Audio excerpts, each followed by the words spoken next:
18 श्रम प्रभावी की भीतरी और बाहरी स्थानों पर सज्जा डिजाइनिंग हम अंदर और बाहर किस तरह से कर सकते हैं।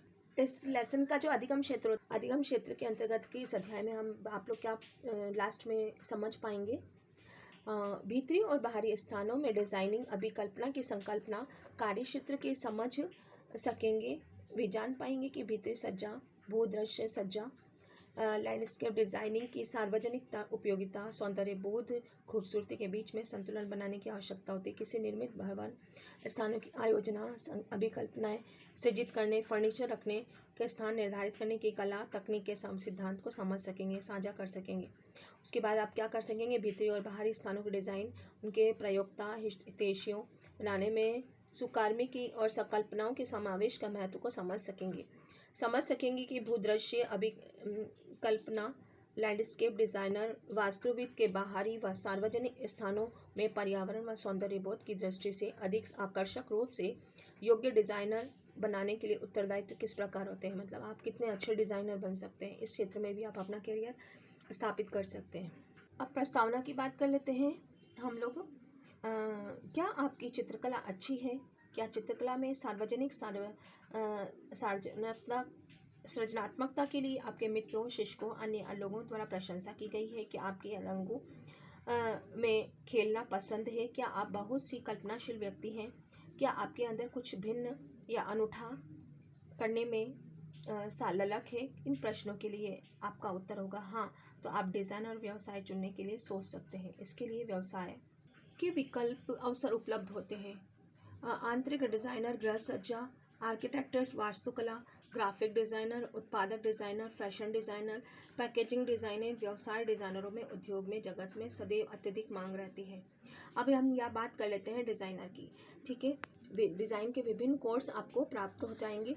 आप अगर ड्राइंग में इंटरेस्टेड हैं, कुछ विशेष करने की इच्छा आप में रहती है, ठीक है, कुछ आप में सौंदर्य बोध है ना, कलात्मकता बोध है, तो आपके लिए ये क्षेत्र बहुत ही ज़्यादा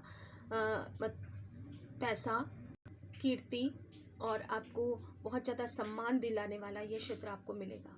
ठीक है, क्योंकि हर व्यक्ति में हर चीज़ नहीं होती है, तो जो चीज़ भी आप में है, आप में जो टैलेंट है, आप उसका उपयोग करके उस क्षेत्र को चुनें और उससे आगे बढ़ें। ठीक है, और आप बहुत अच्छा सा धनार्जन कर सकेंगे इसके क्षेत्र के अंतर्गत। ठीक है, आप में आंतरिक डिज़ाइन की प्रतिभा है तो या नहीं, इसका सटीक निश्चय करने के लिए आपको कुछ प्रश्नों के उत्तर होने चाहिए। क्या आपको अपने कमरे अथवा घर में फर्नीचर अथवा अन्य साज सामान, गृह सज्जा की वस्तुओं की व्यवस्था परिवर्तन करना पसंद है? इससे वही स्थान भिन्न लगे? क्या पेंटिंग, नए पदों आदि को रंग संयोजन अथवा उसके डिज़ाइन के चयन के लिए आपकी प्रशंसा की जाती है? यदि उत्तर हाँ है तो आपके रंग, स्थान व शैली के लिए प्राकृतिक रुझान है, तो आप आंतरिक डिज़ाइनर के रूप में काम कर सकते हैं। आप अपनी नैसर्गिक प्रतिभा को श्रेष्ठ उपयोग कर सकते हैं और अपनी निजी विशिष्ट शैली हो सकती है। यदि आप एक भूदृश्य अभिकल्पनाकार बनना चाहते हैं तो आप में कुछ प्रश्न पूछे, जैसे कि आपको पौधे पसंद हैं? क्या आपकी देखभाल उसके साथ प्रयोग करना पसंद है? क्या आपकी बागवानी पसंद है? क्या आप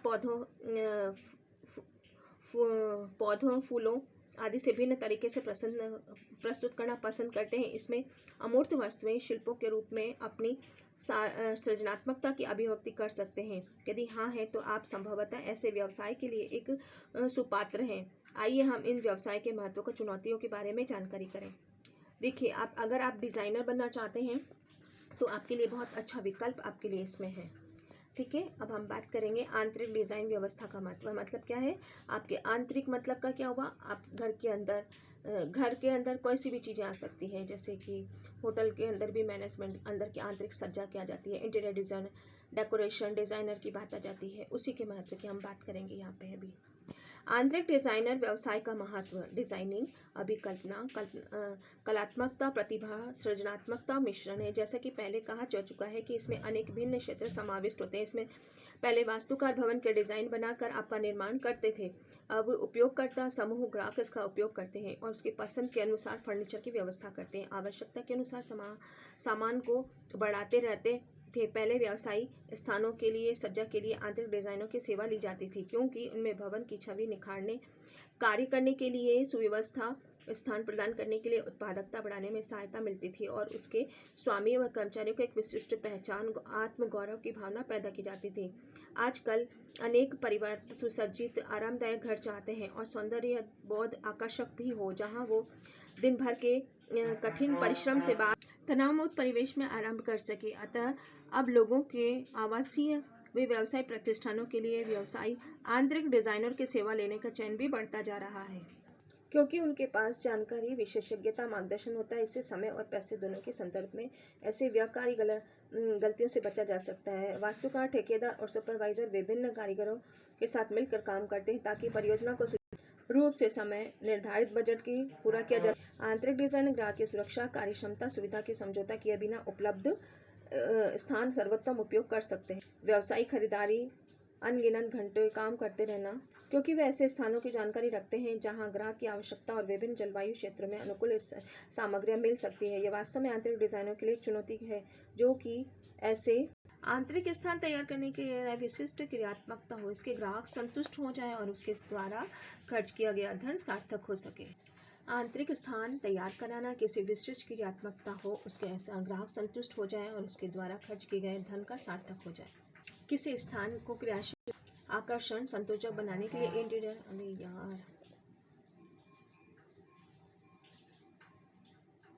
आइए हम समझें कि अर्गोनॉमिक्स क्या है, इसका सरोकार क्या है, कार्मिक व कार्य परिवेश के बीच में स्वस्थ संबंध क्या है। दूसरे शब्दों में मानव मशीन परिवेश के बीच संबंध है। उदाहरण के लिए फर्नीचर व डिज़ाइन बनाते समय मानवमितीय माप, भौतिक कार्य आयामों को ध्यान में रखने चाहिए, जिससे कि कर्मचारियों उपलब्ध स्थान के आसानी से आ सके, कार्यक्षेत्र और उसकी पहुंच पर सुनिश्चित किया जा सके, तनाव और थकान को कम किया जा सके। भीतरी परिवेश, ताप, ध्वनि, प्रकाश संदर्भ में सामान्य व कार्य विशिष्ट दोनों के संबंध में सुविधाजनक व सुरक्षित किया जाना चाहिए। सो करने के क्या है अर्गोनॉमिक्स, मानव मशीनरी और मनुष्य का उपयोग करने के लिए उपकरणों, कार्य परिवेश के बीच में संबंध विज्ञान, किसी चीज या सुकार्य के किए जाने का अर्थ है कि उस वस्तु को रचना, प्रयास, असुविधा को कम करना, उत्पादकता और अधिकतम बढ़ाने के लिए की गई कार्यवाही होती है।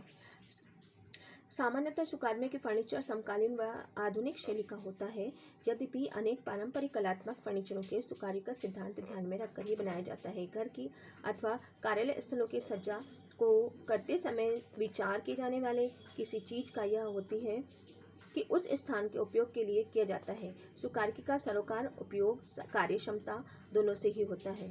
इसमें हमें उपलब्ध स्थान का श्रेष्ठ संभव उपयोग करने के साथ ही उसके सौंदर्य बहुत अच्छी शैली को बनाने में भी सहायता मिलती है। इस प्रकार एक आंतरिक डिजाइनर परियोजना के डिजाइन करने का उत्तरदायित्व हो सकता है। यह कार्य या कोई नया भवन हो सकता है, ऐसी विद्यमान इमारतें हो सकती है जो नवीकरण किया जा रहा हो, आवासीय व्यवसाय परियोजना हो सकती है, निर्गमित कार्यालय, रिटेल कार्यालय, मॉल, खानपान स्थल, सार्वजनिक भवन जैसे कि एयरपोर्ट, बैंक, ऑडिटोरियम आदि फर्श तथा सूचकांक के अंतर्गत विस्तार से किया जा सकता है। उल्लेखनीय है कि प्रत्येक प्रकार के व्यवसाय परियोजना के डिजाइन बनाना विशेषज्ञता सूची अंतहीन